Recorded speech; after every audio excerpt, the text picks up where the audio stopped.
'Di ba? Ano yung sabi ni Erwin Tulfo? Nagsalita si Erwin Tulfo. Pinamukha niya kay Rodante Marcoleta, pinamukha niya kay Alan Peter Cayetano. Hoy, punyeta ka, yung hearing nyo, bogus. Bogus yung hearing ninyo. Oo, tingnan nyo mga minamahal, tinawag niyang bogus. 'Di ba? Drama. Oo, which is totoo naman talagang drama. Tinawag na bogus hearing ng Gatchalian Block ang ginawang pagdinig sa Senado ngayong araw. Giit nila sa Cayetano Block, irespeto ang Senate rules at trabaho, hindi drama. Totoo. Live mula sa Senado, nasa frontline ng balitang yan si Mon Gualvez. Naku Mon, parang ang dami na namang nangyari dyan sa Senado simula pa kanina umaga. Anong update lalo na tungkol dito sa hearing? Yes, Ruth, itinuloy pa nga rin yung pagdinig ng Senate Blue Ribbon Committee ng Cayetano Block kaugnay sa flood control scandal. Sa kabila yan ng tensyonadong tagpo na naman na nangyari dito sa Senado. Nakakabay pa nga si Senadora Pia Cayetano sa dalawang nagpakilalang ex-Marines habang papasok sa loob ng session hall ng Senado. Putang ina ng drama ninyo, akbay-akbay. Hayop na yan. Bagman, inakbayan nyo pa. Hindi ba naman gago? Kabilang ang dalawa sa 18 dating sundalo na nagpakilalang bagman umano ni former Congressman Zaldico. Una kasing hinarang ang mga ito.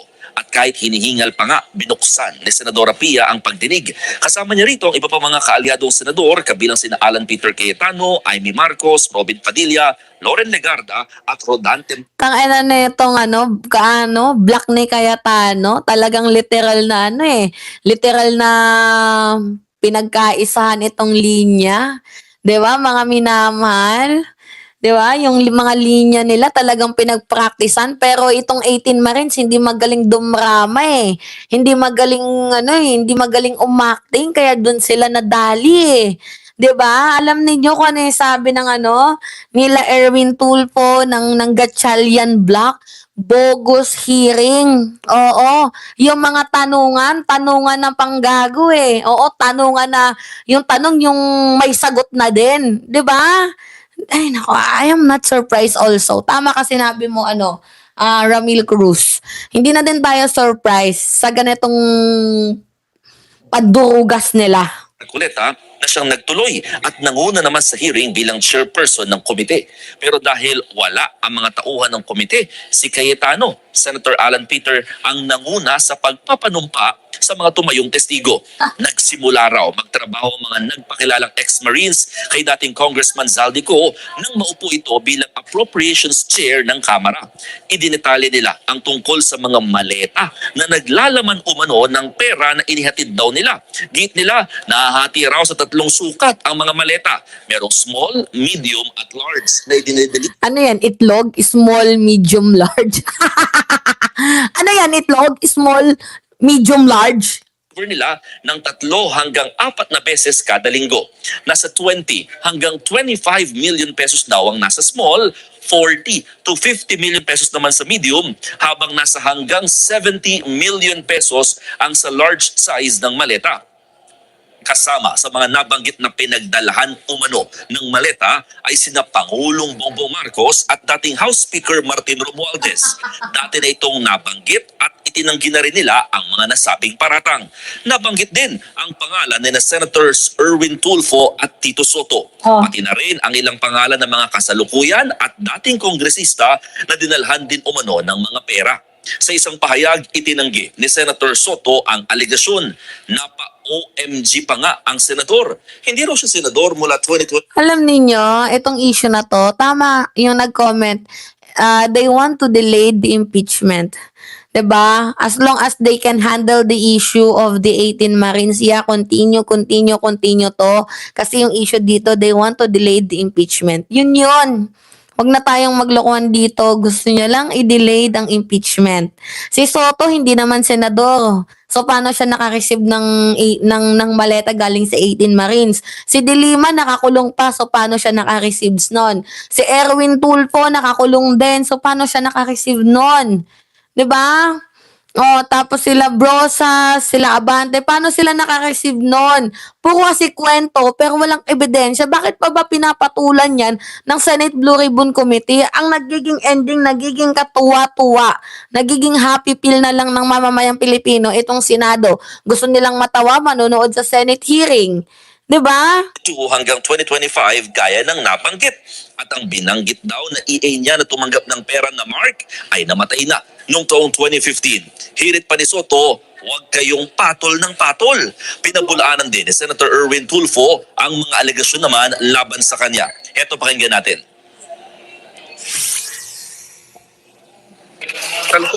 It's a sham hearing. Hindi naman recorded yun dahil illegal, di ba? It was definitely it's a lie, blatant lie. Kasi nga, hindi lang masagot anong purpose. Saan nang galing yung sinasabi na isa, dalawa, tatlo, apat, lima, whatever the maleta is. Sabihin nila, di ba, flood control, supposedly, flood control hearing daw yun. Wala naman akong flood control, balik-balik tayo mo nila. Tingnan nila yung GAA from 2022 hanggang 25, wala ako.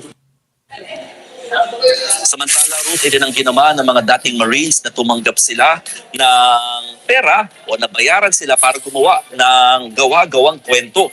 Wala namang dumalo mula sa Ombudsman, DOJ, DPWH na inaasahan din sanang tetestigo sa naturang committee hearing. Sa ngayon, sinuspend na muna itong naturang pagdinig at umaasa si Senate President Alan Peter Cayetano na hindi sila haharangin oras na ipagpatuloy ang naturang hearing sa susunod na linggo. Sa pahayag naman ng new majority bloc, hinihikayat nila ang mga kapwa-senador na abandonahin ang anilay bogus na hearing at irespeto raw ang rules, quorum, maging ang leadership ng Senado. As of the moment, nagbibigay ng pahayag sina Senate President Alan Peter Cayetano at Senator Rodante Marcoleta sa media kaugnay nga sa nangyayaring sigalot dito sa Senado maging sa ginawang hearing ngayong umaga na umabot ngayong hapon. Ruth?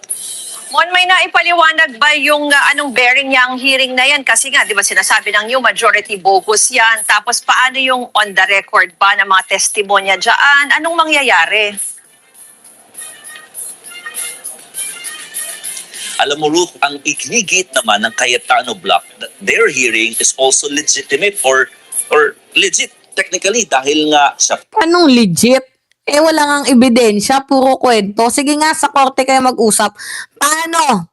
Paano magiging legit ang puro kwento? 'Di ba kaya siya nagiging bogus kasi nga yung puro kwento, walang ebidensya. 'Di ba? Anyway, another senator will move there on Monday. Yan. Oo, mangyayari yan kasi tarantado itong si Cayetano eh. hindi naman daw ang Senate President at hindi naman daw dapat na bago yung mga naturang committee leadership gaya ng ginawa raw ng Gatchalian Block, no? Kaya naman ang sinasabi pareho itong sinasabi ng Cayetano Block, hindi nila in-honor yung ginawang pagbabago ng leadership ng Gatchalian Block. Kaya naniniwala sila that the committee leadership stays. Kaya nga kanina, si Senator Pia pa rin ang nanguna sa Blue Ribbon Committee at di nila kinikilala si Senator Erwin Tulfo na itinalaga na nga ng Gatchalian Block noong kahapon, no, nang siya ay matalaga bilang bagong committee chairperson sana ng makapangyarihang Blue Ribbon. So, kanina, naging issue din dahil hindi naka-live broadcast itong naturang hearing sa Senate YouTube account at sa social media nila. Bagay na inutos daw ng bagong talaga naman na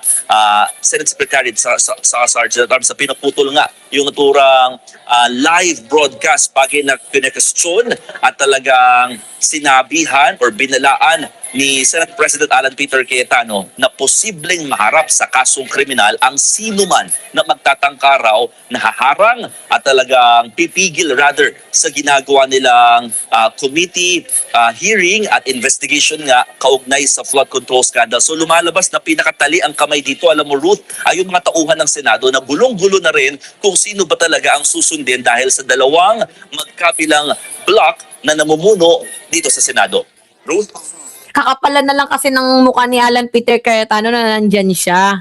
'Di ba? Alam nyo, mas naniniwala ako sa strong case with strong evidence kaysa naman sa strong mouth na wala namang strong evidence.